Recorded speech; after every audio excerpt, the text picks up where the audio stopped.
Hello, good evening. We are going to give it one more minute for people to get through the waiting room, and then we'll get started. But thanks for being here.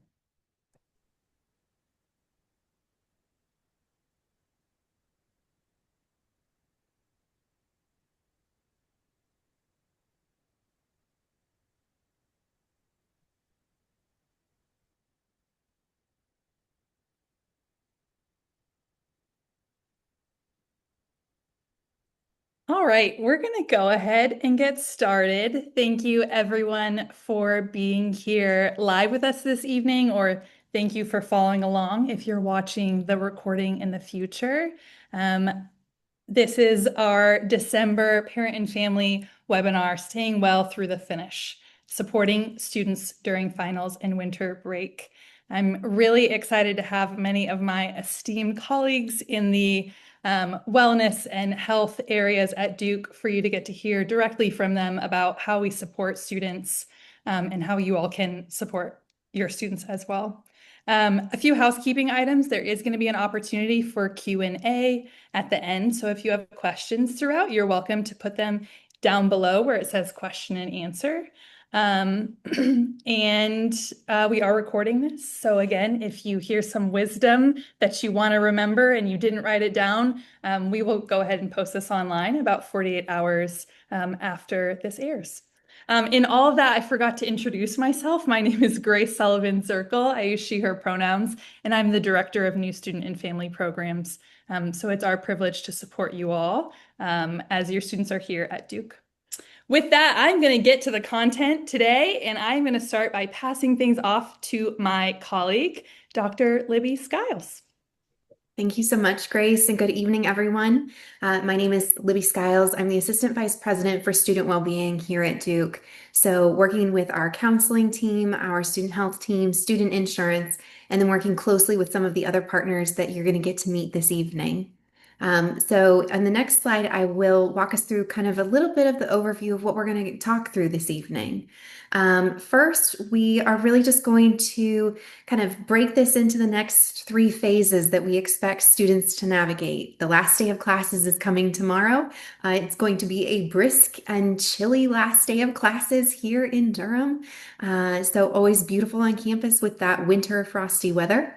But how students are then navigating into reading days, into finals week, is, certainly a challenging time of the year for them. A lot of stress, a lot of things that they're managing and balancing. So we'll talk a little bit about how to support students during finals week from our experience and perspectives, and as they wrap up this fall semester, which has just flown by so quickly.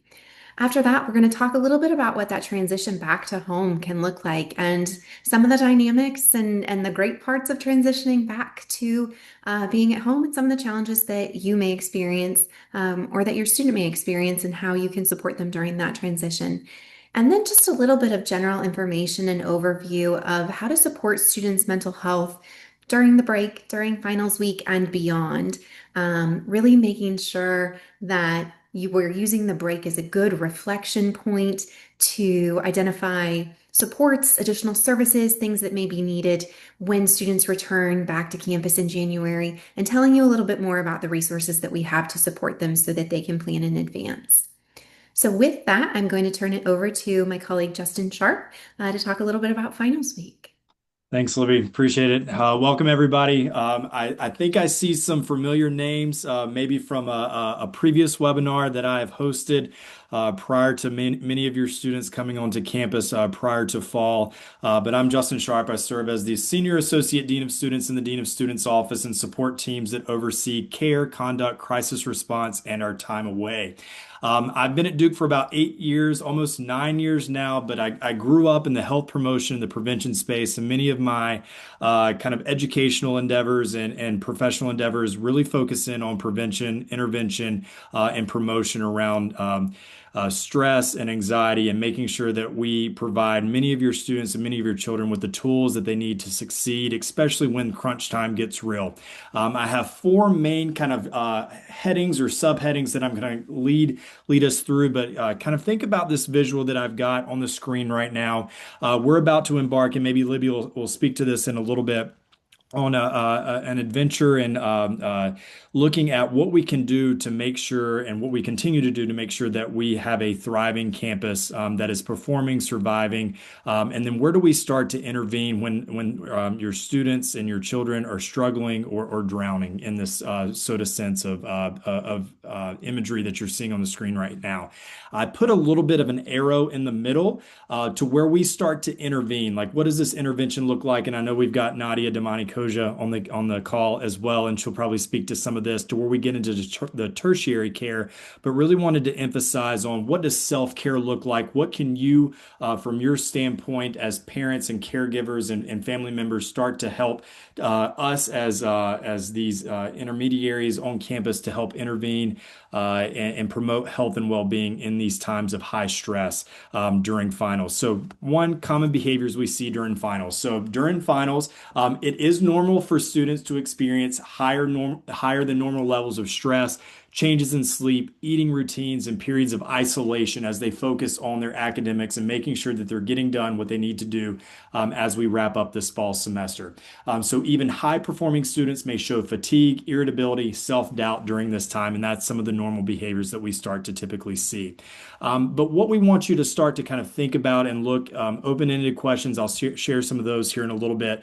But when you, as family members and parents, caregivers, should start to consider reaching out, if your student may go unusually quiet, express hopelessness, or shows major shift in functioning, like missing classes or wanting to suddenly come home. Those are often signs that it might be time to check in, start to asking some of those open-ended questions.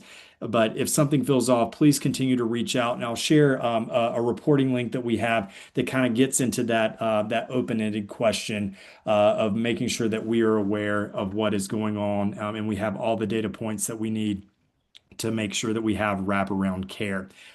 As I mentioned previously, a lot of my work in the last 5 years or so before moving into the positions that I have now is that prevention side of things. So from your standpoint, please gently encourage your student to prioritize sleep. We know Libby just mentioned that we are in the kind of peak right now of colder weather. We had maybe 3 or 4 days of 32-degree weather. That's cold for us right now, and we may see some precipitation come through over the next couple of hours. As we know, like as colder temperatures start to creep in, we start to see prioritizing of sleep, immunization, and kind of protective factors around that kind of start to creep in, and people making sure that they're getting their recommended daily hours. But whatever that looks like for your child too, making sure they're eating regularly, making sure they're staying hydrated. We see a lot of Yetis and Nalgene's and Owala bottles. We're grateful for that, and making sure they're keeping up with that and taking short movement breaks. Sitting in a chair, staring at a screen for long periods of time can kind of drain us. We start to kind of build up a lot of tension and stress in our forehead. Many of you watching this screen right now, I'd encourage you to take a check on your brow, relax it. If you're clenching your jaw or clenching your teeth, relax it as well, inducing the parasympathetic nervous system and just offering that opportunity to take a little bit of mindfulness presence in this space right now. But also staying connected to others. And I know Allie's going to talk about this from our residence life perspective and to prevent stress from escalating in that space. But from a distance, or if you're local to North Carolina, normalize the stress that they're feeling. It's normal in this point of time. Ask those open-ended questions and remind them that one exam does not define the future that they have right now. And a short, encouraging message or care package. I know many of you know Penny Fleming, that is active in our Facebook parent family Facebook group. She often shares local businesses that send care packages to students during this time. Can help a meaningful boost, but quick text messages to your children can often help. We've got a series of programs that our Do Well office offers called Moments of Mindfulness that runs a gamut of expressive activities related to painting and mindfulness and meditation, gentle walks through the meditation garden, and our beloved Duke Gardens as well. So we've got a lot of just environmentally friendly spaces that offer that respite from a stressful period. But I'll go ahead and pop into the chat right now just a reporting that talks to a little bit of the services that we offer as making sure that your student is connected to resources if you do find them in a time of distress, kind of getting into that struggling or drowning space, that we connect to resources to where we actively monitor concerns, support students in distress, and coordinate care to help them finish the semester and all of the years at Duke very successfully. And I hope you realize and you've started to see, for those of you that are first-time parents, second-time parents, or you're in your fourth year with your senior or graduate professional student that are about to graduate, that we appreciate you reaching out when something just doesn't seem right, and that know that every single incident report that we receive is followed up on, and we take care of each and every student to the best of our resources can provide. So we appreciate you being here. All right. So I think let's see who's up next. And we're going to toss it to Allie. I'm going to toss it to Allie. So Allie Harrison, Associate Dean for Senior Associate Dean for Residence Life. Hello, good evening, good morning, depending on where you are, to everyone on the call tonight. So as Justin said, your students will probably know me as Dean Allie, but my name is Alliana Harrison. I serve as a Senior Associate Dean for Residence Life here at Duke. And you may say, what does that mean? And so really my team, we work with your students on making Duke feel like home in their residential spaces, that they feel safe, that they feel connected, and that the main basic needs to then help them thrive and really be integrated here in their Duke experience. And our biggest motto and philosophy is really like we're partners with you all in this. We recognize that whether you drop them off in August of 2025 or August of 2022, that you probably dropped off the one of the most important things of your life into our care. And so we really value that partnership that we have with you. And so as we're wrapping up this fall semester,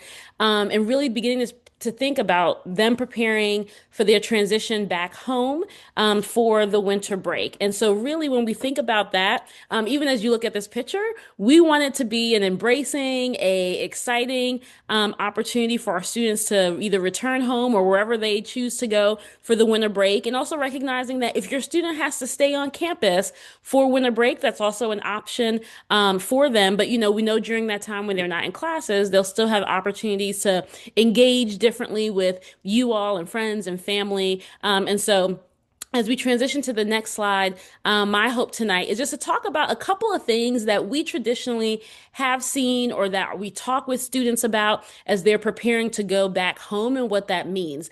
I look at this that we know you miss them, they miss you, and it's an exciting time, but it also can be a time of high anxiety because for many of our students, going back home and preparing to go back home for break can also be it can cause some anxiety and some anxiousness, right? Because during that time, your student, for at least the semester that they've been here, if they're a first year student or a transfer student here at Duke, they've been living independent lives here, making their own schedules, making their own routines, really making their own expectations for cleanliness, and with that, when they transition back home, some of the areas just to kind of be prepared for and to think about is how they're going to reassess those boundaries, how you talk about that. Some of you may have been able to see your student for a Thanksgiving break or for the fall break, and maybe have already have experienced some of this. But some of the areas that we wanted to talk about tonight are connected to those expectations. So when we think about that concept of time, their own space, and so recognizing your students, whether they've been in a double or they've been in a single room this year, whether in an apartment style or in a residential hall with other people, their concept of their space and their things and their identity and how that shows up for them in the residential space looks different than what that looks like at home and where they're maybe traditionally were raised. And so as parents and families, or if there's any siblings on the calls, like those dynamics are things that we want people to just be thinking about or to prepare for, right? I always joke with families when I talk about the transition home, my first winter break home as a student, my mom talked about my curfew, and I was like, curfew? I'm coming home from college. Like, I'll be back when I'm back. And that did not go over well at all, right? And so we had to sit down real quick and reestablish what those expectations look like while I'm home in regard to communication, engagement, even using their car and borrowing the car, right? I was just like, I'll take the car, I'll be back, right? So those little things. The other thing too, as again, like we talked about routines, like your students, they may be in 8 o'clock classes, they may be in 12 o'clock classes, 2 o'clock classes. So even the concept of like sleeping throughout the day and things of that nature, right? Um, the other area I think is what kind of aligns with the changing dynamics, right? So even your family has gone through a change this semester with the absence of your student being home, right? And so whether that's, the nuclear family and extended family in the household, the routines that your family had, and even those friend groups, right? And so even being prepared to think about and have those conversations that a whole list of things may have happened from August till now that your student wasn't a part of, memories that they weren't part of, and vice versa. And so, how do you reintegrate your student back into the household, into those routines, into those things, right? Being here at Duke, being a Duke student, your student has been challenged academically, intellectually, to really think about hardcore, complex ideas. And challenges facing the world, facing society, facing democracy, right? This is what they're doing day in, day out in their classwork, in their readings, in their homework, at the lunch table. And so also thinking about, so your student who may have been quiet, maybe not having as much of an opinion, may also be coming home wanting to talk about things that you're like, I've never in 18, 20 years had a conversation with you about this or your own views or your own values. And so I know that many of our students come home wanting to share their experiences and their new learning with their family and with their friends. In that transition back. And again, just really thinking about how do you create the space for that? How do you ask questions for that, right? Even with friend groups. And so recognizing that when our students come home, they are now trying to even recalibrate what does that look like with the friend groups from back home? And what does that look like from when I'm here at Duke? And just kind of working through and wrestling with some of those experiences. The last two things I'll just highlight as well is really thinking about time for rest and connections. Our Duke students have had a tough semester. Duke is hard. They are doing great work trying to excel, and they've been doing this their whole life to even get into Duke, but then they get challenged when they're here because that is even then put to the test that the way they studied as a sophomore in high school doesn't always work the same way. And so they're having to recalibrate what that looks like. And so being able to provide space and opportunity for them to think about how do they rest when they are home because they've been going, going, going, going, going. They've been involved in clubs and activities. They've been involved in challenging, complex thoughts. And so being able, I know as Justin talked about earlier, when we think about providing space for well-being, providing space for reflection, providing space to just actually be, because we even tell the students that it's okay to do that here. You don't have to be on every single day. You can actually take some time to just walk the Duke Gardens. You can take some time to do those things. And so while they're home, we do hope that you work with them to create those pockets and those avenues, but also create space to talk about what has your experience been like? What would you like to share with us? What have been the challenges, right? Our students may not naturally say that based on your relationship with them. And you say, oh, how was the semester? Great. Cricket, cricket, cricket, right? And so we want to make sure sometimes you got to ask the direct questions of what was something new and exciting? What was something challenging for you this year? What was the hardest thing you experienced, right? What's something you learned about yourself? So be specific with the questions that you're asking them to really allow for opportunity for them to talk with you all and others about their experience, their goals for this upcoming year. Because again, as partners with you all, if there's something that they said, I struggled with this, or this is an area I want to do better in, or I don't feel connected in this. While you're home, pull up that website. We probably have a resource for it. And I'll tell you right now, between all of us on this call, we will figure it out. If it's not our own unit and department, we will be able to help figure out what that is to help your student as they then are thinking about their transition back to campus in January. So I'll leave that there, and just kind of take some of those nuggets into account, and I will transition to my amazing colleague over from CAPS. Thank you, Ali. Hello, everybody. This is Nadia Damani Koja. A tough act to follow after Libby, Justin, and Ali. We're going to talk about mental health, but it's important. So, you know, let's do it. So I am the Director of Counseling and Psychological Services. We call it CAPS. If you haven't visited our building, this is what it looks like. We're on the third floor. The first floor is a pharmacy and health center, and or is it the second floor? Oh, second floor. Is the pharmacy, is the health center, and the third floor is CAPS. So I will go through some of the services that we provide. But before that, I always get asked this question, so I thought I'll just throw this in. The top stressors for our Duke students. What do we hear at Counseling Center? So number one stressor that our students talk about is social anxiety. It's very much part of the life cycle stage that they're in, so nothing to worry about, but that is one of the top concerns that we hear.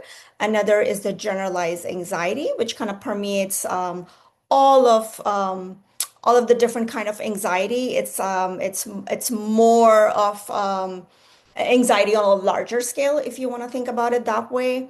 Third is academic stress, depression, of course, nationwide. We have seen the spike in that post-COVID, and then the relationship and family stress. These are the common stressors that Counseling Center hears about. So just wanted to put it out there for your attention. The next slide, I think, is, I also get this question, how do we know if our students are, if our kid is under duress? And Justin talked a little bit about it, and Ali talked a little bit about it. But when you think about different areas, it's very easy for, I think, campus and us to kind of catch the academic performances, because if your kid is missing classes, we get a call from the dean. We work very closely with each other, so we catch that right away. You may get a wind of that as well if they share the grades with you. I know I never did, so my parents never got the wind of that. But that's a different story. But academic performances, very quickly we can notice that. Physical changes is another one. Justin mentioned about, keep an eye on their, encourage them for sleep schedule. So any spikes in sleep or appetite, if they're eating too much, if they're eating too less, it's a noticeable change that we can put a finger on. Emotional and behavioral changes, it could really, I think it differs, because I think the life cycle stage that, most of the first years are mood swings is, my niece is like 13, and the mood swings are, I kid you not, it's just over the top. So sometimes it's, we miss that and we say, okay, you're just being you. But from a mental health perspective, the mood swings, the social, self-imposed social isolation, just withdrawal, being irritable, loss of control, engaging in risky behaviors. For us, it's easy to see as clients, but even as parents, if your kid is acting not as themselves, keep an eye on that. Sometimes it is more than what they tell us. And then, just trouble focusing is a very common one that parents tell us. And it also shows up in the academic performance and in their social anxiety realm. And then, Justin was talking about, just the sense of hopelessness. I want to come home. I'm really tired. I don't want to, do this anymore. I want to take a gap year. All of these are really clues for parents to say, okay, there is something more going on, and I need to have an open discussion, like Ali said. Open-ended questions always help rather than you're acting weird. Instead of asking that, you can say, well, I'm really worried about you. I noticed that, you're just not yourself anymore. What's going on? How can I help? How can I, find resources that would be more helpful to you? So those kind of conversation and really normalizing, because we don't say this enough, but this is a dual transition issue, right? We too often focus on students that they're having transition issues and, from home to first years. But I think parents equally struggle with this because, like Ali said, when they come back from winter break, you may find them, oh, this is not the same kid that I sent in July or August. It's because they're also, it's a tightrope for all of us, right? For parents and for kids. They want a sense of autonomy. They want, to be treated as adults, but at the same time, they want connection as well. And I think it is our job as campus and and parents to kind of figure out what is going on, how do we get an in on that, and how do we help our students. So I think we can go to the next slides. And I just wanted to throw these services out for those who are not familiar with our services. We have, so all of these services that you see on this slide, they are all free of charge for our registered students. We have the same day urgent services. No appointments are needed. They just need to call in or they'll walk in on the third floor. It's confidential. Like I said, it's free. It's so same day urgent services focus more on crisis assessment to kind of figure out on their safety, what's going on, what is imminent, what do we need to take care of. And, Justin and Ali and Libby, we all, and Ben, we all work very closely together to provide a wraparound services for our students. We have psychiatry services that entails medication, evaluation, and management. We have recently started ADHD medication management.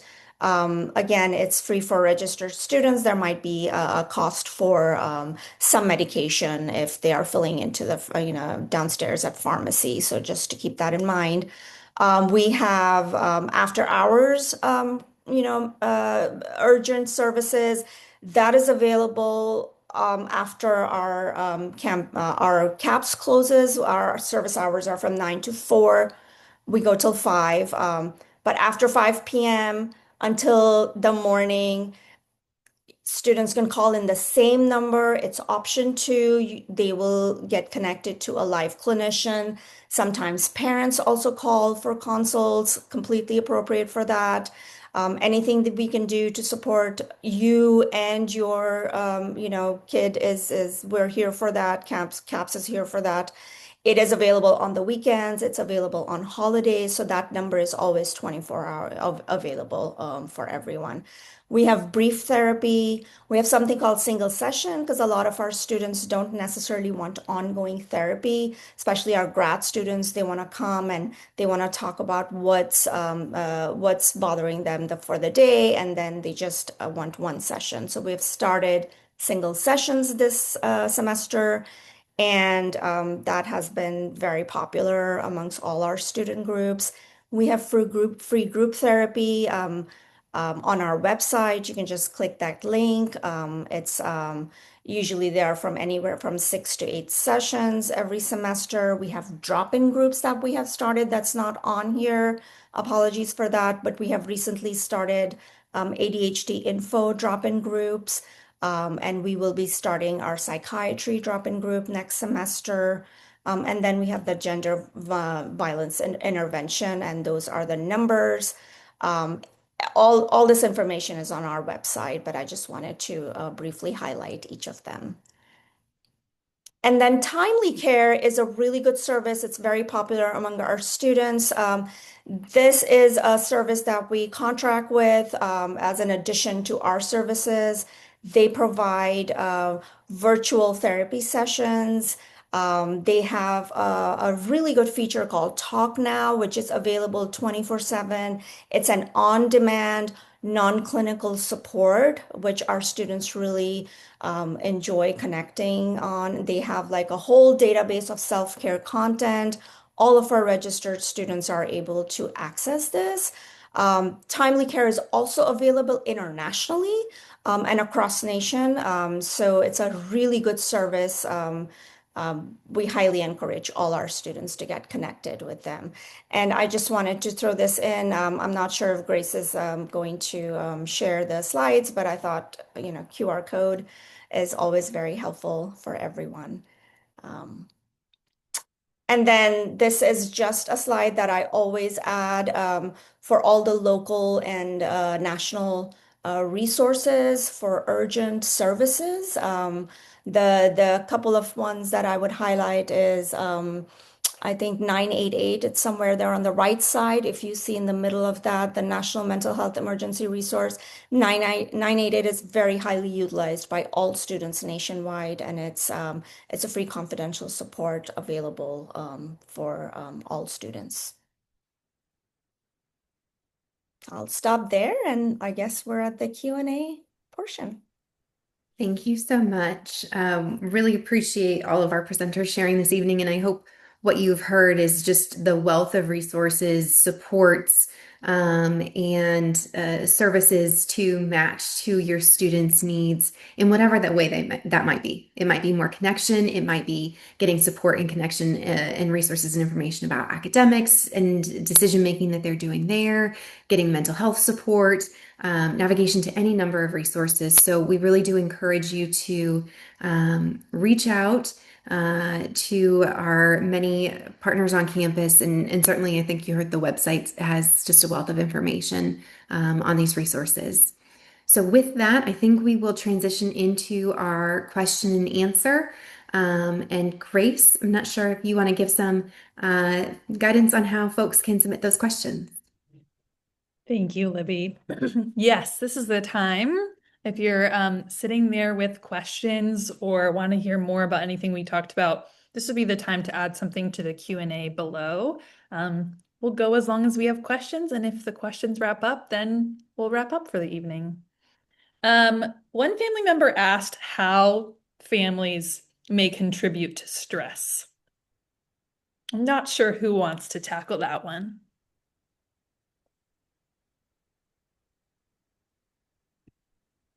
Justin, you want to jump in on this one a little bit?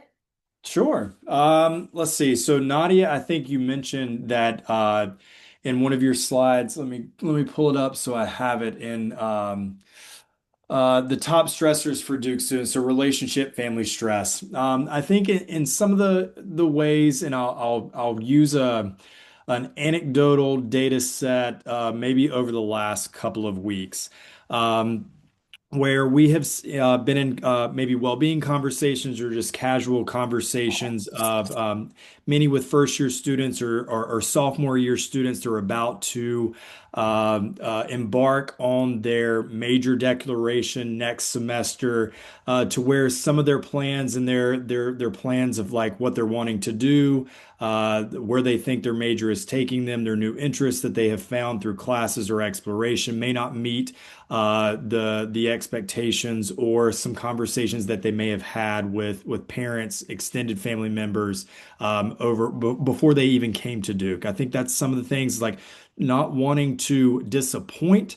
I think the disappointment of that, but and feeling uncomfortable of bringing that up in conversation. So adverse conflict, adverse reactions to that. How do I approach it? Are they not going to feel comfortable? Are they going to or not see kind of my pathway in that? And again, this is just an anecdotal subset over the last couple of weeks. I'm a major advisor. This is one of our pre-major advisor. These are some of the conversations that I'm having with some sophomores right now. And what I tell students is like, you just need to bring it up. You need to have a conversation. Like you're an adult, your parents are adults. Kind of approach it and kind of give them the data set that you're coming into with. Kind of give them the explanation and work through it. It's kind of looking at a conversation and seeing kind of what pathway that they may be on in that space.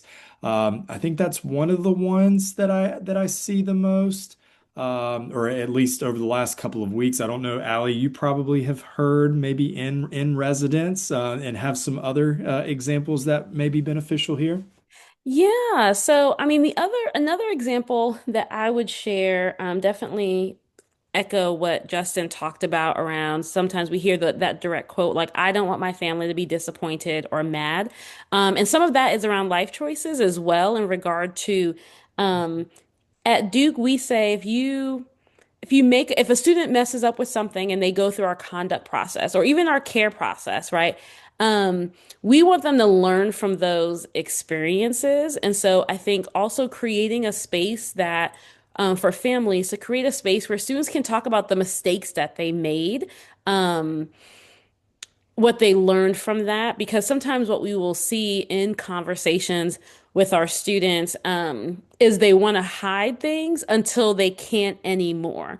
You may have a student who's come home and has not been to class all semester, right? And is not going to want to talk to you about it until the very last moment, right? And so sometimes our students, we know you've raised great students who literally have been top of their class, involved in a million different orgs and clubs and sports. And so where sometimes I think families contribute to that stress and anxiety is connected to like, I may want to change that just because I'm good at swimming and I've done swimming my whole life. I tried out for club swimming. I just don't want to do that anymore. And that is okay. And whatever it is you want to do, let's explore it. Let's, get you connected with that. We know that students are experimenting, alcohol, other things. And so being able to create that environment where they can talk about that again within reason and respect to family household things. But when we work with the students when they make some of those mistakes and the anxiety to say like, I may not be able to join the club next semester because I went through a process and I need to answer authentically when I come home to my family about what may or may not um, have happened. So I think some of those things, and also not expecting, while, knock on wood, we want everybody to be having a great experience. I think also not starting a conversation with the expectation that everything is going well and everything, like creating space for things are going well, but right? Like we know, just nationally, students, college age, even high school students are dealing with loneliness, so they can be in a space with 20, 30 people and still feel lonely sometimes, right? And so as families being able to not, um, impose on what we think the college experience is supposed to be and the stories they're supposed to come back with after their first year, or if this is their senior, so if this is their senior semester. If you have a junior maybe who is studying abroad right now, that could be a whole webinar in itself on like that transition coming back from a study abroad experience and coming back into the States or a different into the US or a different area. Um, so I think for families, creating space for that is really important. And I think it's such a balance and a changing dynamic. Our families are some of our best partners in supporting our students and creating that wraparound holistic approach. Very often, they're the first person when a student is struggling that we say, like, do you have a parent or a family member? Let's tap them in because you know them so well and you've known them so long, and you're able to encourage them of things they've navigated before, and that they can overcome what they're facing. But our students also deeply care about their families, and their friends from home, and it can just be stressful sometimes for families because life doesn't stop at home just because a student came to Duke. So we acknowledge too that there's sometimes just things happening back at home, a parent who's gotten sick, a grandparent who's not doing well. And so sometimes that can just be one of those natural stressors of life that students are learning how to navigate on their own for the first time when they're not in the family household. and what that looks like and how to still be involved or still get updates. So recognizing that just those deeply connected relationships, as all human relationships are, sometimes they are just stressful because we love. I want to echo all of that. And this conversation is really reminding me, there was a podcast that I was listening this morning on NPR, and parents were talking about how stressed they are that their kids are coming from, winter break. Because when you think about it, a lot of parents, including my family, that, who have sent kids on to college, they're like, oh, finally, we're empty nester and, we can go travel and we can do all of these things. And I think as kids, as students have different cultures going on, like Ali was talking about, it's their first semester or maybe they're seniors or what have you, right? It's almost like an acculturation that is happening when they're coming home because they are bringing their school culture where, you may have also shifted on the culture. So I think it brings a lot of stress all around.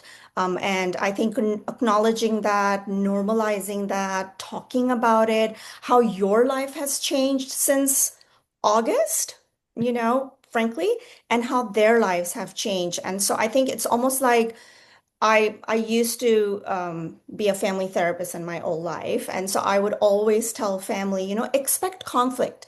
Talk about it openly that, yeah, we have changed a lot.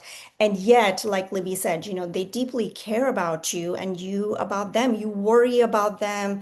You're constantly thinking about your child that you have, sent to Duke. And so I think it's just readjusting, it's realigning, it's talking about things, out and open and just doing a lot of reflective listening. Your instinct might be to protect them and keep them safe, but sometimes the best way people learn is like, every now and then you fall down and you get up and having that safety net that I do have that family who's going to pick me up if I fall down. So I think that's my advice to parents. Allie predicted the next question or anticipated the next question, which is about studying abroad. And how do we support students when it comes to this conversation while they're studying abroad? What are the resources are available to them? And how do we make sure students know what resources are available to them while they're away from campus? I can I can share a little bit about that. So we have some great campus partners and great campus stakeholders in the global education office in that space that do orientation sessions. They're doing registration sessions right now. I mean, many of you many of your children and your students are thinking about what that looks like for junior away or maybe next semester with Duke Engage or what a study away looks like. So that global education office works very closely with two of our counterparts, Anna Hayes and Jordan Byers Winstead, in the Global Health and Safety Office, and they are connected highly with our office as it relates to mental health support, crisis support, prevention support in those areas that are abroad and that are away. Libby may want to speak to what insurance looks like away as well, because that is something that wraps around from our student insurance in that space if physical or mental health needs are there. And we work with a lot of global agencies and global companies to make sure wherever your child is, when they're a Duke student, that they have the support when they need it, wherever they are in the world. Yeah, absolutely. Certainly the Duke Student Medical Insurance Plan. There's some additional recommendations for insurance coverage that the study away team, provides clarity on and guidance for what the requirements are that support medical needs, emergent needs, and then as Nadia mentioned earlier, the timely care service that offers free virtual counseling as well as 24/7 Talk Now for rapid connection to a non-clinical health expert to be able to just talk things through is available to students as well. So a lot of resources that are available and that the team will walk through with students before they exit and periodically remind as well, because as we all know from orientation sessions, it's a lot to take in. And so periodic reminders as they're going through the experience as well of just what's out there to support them. And then certainly many of the institutions where they are studying also have strong recognition of the importance of physical and mental health, have resources on their own campuses or at their institution, and embedded health systems to be able to connect students for care and support. Thank you. We are getting to the end of our questions. So if folks have lingering things, this is the time to put it in the chat. This question is about how can families support students who feel a lack of self-worth due to the club environment? We know and we hear from students that sometimes when they don't get into selective clubs and organizations, it's hard for them to pick themselves up.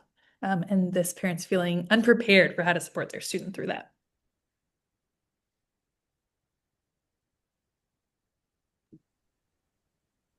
Okay. Oh, um, I mean, first, and this is probably more, tactical, but recognizing and working with the student, on there are clubs that are selective, like Grace said, but there are a lot of clubs that are not. And so reminding the student of that there are other opportunities that they also can explore here at Duke, I think is important. Asking them, what piqued their interest in that particular club and organization. And then being able to kind of work with them or giving them some homework over break on like other opportunities that they can, think about that that may be able for maybe opportunities for them to engage with. I think if they're also stuck in that feeling of like, I didn't get in anything and that's ruining, also transitioning some of the conversation to what have been the positive elements of this fall semester for them. But then in planning for the spring, there's opportunities for them to sit with peer student leaders and staff in our student involvement office. They can talk to their resident advisor. They can talk to up, a lot of the quads have a buddy program with upper class students that they can talk with to also try to find other opportunities as well. And many of our students will transparently talk about their own experiences. Our current president of Duke Student Government will talk about her opportunities where she didn't get into clubs and orgs her first year when she was looking into certain experiences. And so I think that there's our getting them one to talk about it, to just listen. And Nadia and Libby may give better thoughts on like active listening techniques on that, but providing the space because what we also realize is that sometimes here at Duke, our students have this effortless perfection. Everything feels like it just happens. I just woke up and got 100 today, right? Or of course I got into this thing. And so we're trying to also normalize for peers to talk about these moments of normalizing I didn't get into something or I didn't get this A or I didn't get whatever. And so being able to just give them the space to talk about it and not feel like you have to fix it and make promises because that's part of life, but do know that to get them ready for the spring semester, there are resources here. So again, we can, and I'll name them just for the purposes of the recording, but our student involvement and leadership office, they can go to Duke Groups, which is our online platform to look at other clubs and orgs. If they live on campus residentially, we have councils for each building and community within the quad. And so they can get connected that way, just as a general body member. You can also talk with them about what does it mean to just be a general body member in a club and org, and maybe it's not having a core leadership position yet, just as another avenue to be able to plan for spring semester and connections in that way. If it's something or other things they may be interested in doing, the Duke Groups portal, you can do searches to see organizations that way. But also if it's connected to academics or a research opportunity, utilizing maybe a faculty member they had this fall semester. But if they don't have a faculty member they're connected with, if they're a first year student, they all have a faculty in residence who lives in their building. So they can be just a starting point to open opportunities that are more connected to academic and classroom and research based opportunities. If they're an upper class student where they live, they have what we call a faculty fellow who serves that same purpose to connect students to other faculty and other academic or research based opportunities as well.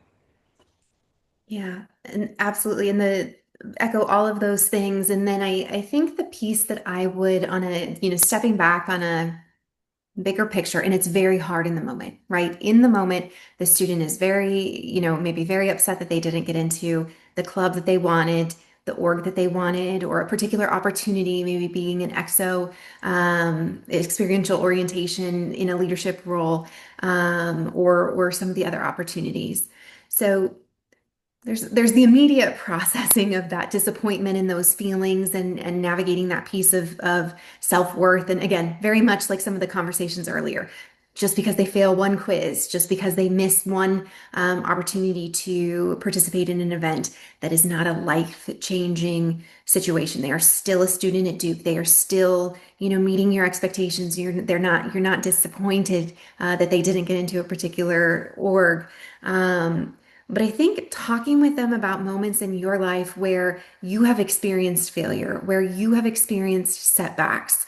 I think about my own life, and Nadia and I have had conversation about this recently, about how I have failed forward into things that were failures in that moment ended up being really great opportunities that came as a result of it, or things that I learned. There are going to be things in life, unfortunately, where they are not going to get the grade they wanted, or maybe it's not getting admission to a graduate school program or jobs we've all interviewed for that didn't go the way that we had hoped.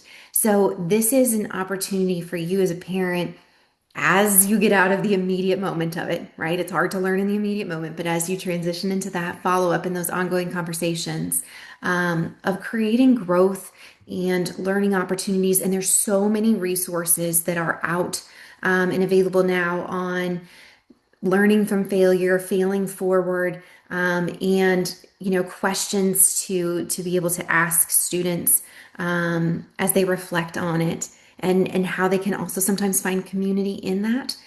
So I would also encourage a little bit of that, and for you to share your vulnerability in times that things maybe didn't go the way that you thought, but turned out okay, or how you grew through them ultimately in the end.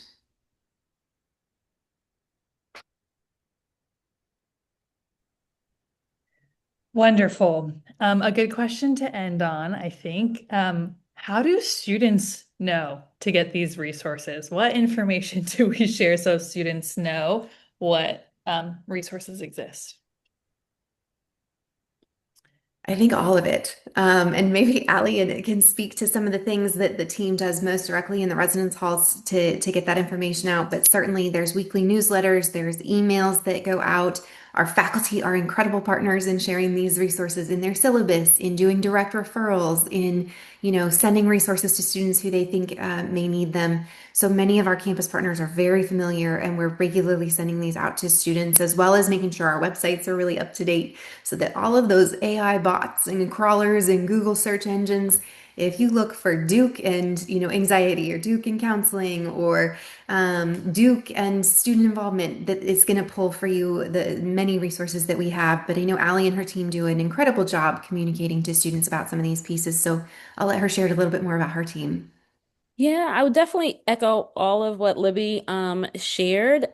Every undergrad student who lives on campus has a student staff resident advisor who they hopefully should have their cell phone number or email address to. So even from just a starting point too, I mean, I think the websites are great, but going to their RA just as, I mean, the RAs go through intense training to know these resources. Again, they are not counseling students. They are not doing those things, but they serve as a starting point for our students when they're like, I don't know what to do. What direction can you point me in, right? And so our students are trained, our student staff in the halls then work with professional staff members, their resident coordinators, to then really also help students one-on-one kind of figure out if it's around involvement, if it's around, just different opportunities to help them navigate that or connect them to those appropriate offices. So we will, they'll walk the student to CAP. So let's say, let's walk to the Bryan Center and get you connected over there. And so that's just one way, there. Your student, more than likely, if hopefully they're checking their emails, but like Libby said, there's a lot of communication that we send out, and we send out at the different times of years through different newsletters. So residentially, students get a newsletter bi-weekly with resources and testimonies from students about what they're going through and events and kind of things of that nature. And so even saying, hey, let's look at, a past email, or like, let's look up any of the newsletters. Our wellness center, Do Well, they send out a Wellness Wednesday newsletter every Wednesday with great resources that goes out to students. So that's another opportunity for them to, if they do have to subscribe to that, I believe. But that could be something while you're home to say, let's get you connected, to on that listserv, if that's something. As well. And so, and then even, I know Justin shared the link earlier, but when in doubt, filling out that form, it is not about getting a student in trouble, but it's also about letting the university know, hey, I myself can submit this, or someone can submit this on my behalf, that I may be struggling with something and I just need someone to check in and help me with some resources. And that's another way, too, that sometimes students may have a conversation with a friend, and a friend may say, I'm going to fill out this Duke Reach report to try to just get you connected, because we recognize there are a lot of resources here at Duke, and it can be difficult to navigate, but we do try to make sure that they know at least some key every office here. What we tell our students, our philosophy is, if you talk to someone, we will get you in the right direction, right? So even if you may start in student involvement because it's about a club or org thing, but if in that conversation we realize we need to get your student connected to a different resource, like while Duke is a large entity, we know each other as colleagues to pick up a phone, walk students over. And so we're not the type of place that we're just going to say, go walk over there. We're going to pick up a phone and say, you know what? Nadia, I'm bringing someone to your team. Can we have somebody ready to receive them, to make that handoff? And that's one of the things I've loved about, working here at Duke, that we'll be able to help your student navigate if they have any entry point, even if it's not the entry point that they think is right for whatever their issue may be in that moment, to be fully transparent. I want to echo that real quick, that I've worked at a lot of institutions, and I think one thing unique about Duke that I've found in a very short period of time is like all the campus partners, all the offices are very much committed to student success and student support. And like I see Justin and Ali and Libby and Ben on a daily basis. And so the communication is really there. And so like Ali said, if I know something, and if it has elevated to a concerning, then all of these people on this Zoom would know that, and we would put our heads together, and we will make sure that we have a good outcome for our students. So I think that's a very unique thing about Duke that I have experienced. That feels like a perfect place to end. It is 9 o'clock, so I do want to be conscious of the time of our presenters in particular. Thank you so much for spending your evening with our families. Again, those joining live and those who will be tuning in to watch the recording. We already got some thanks in the chat for this session and eagerness to review the recording again. So thank you so much to all of our panelists for your time and for caring for our students and for partnering with our families in the health and well-being of our students. Yeah, thank you so much. Have a great night, everyone. Thank you.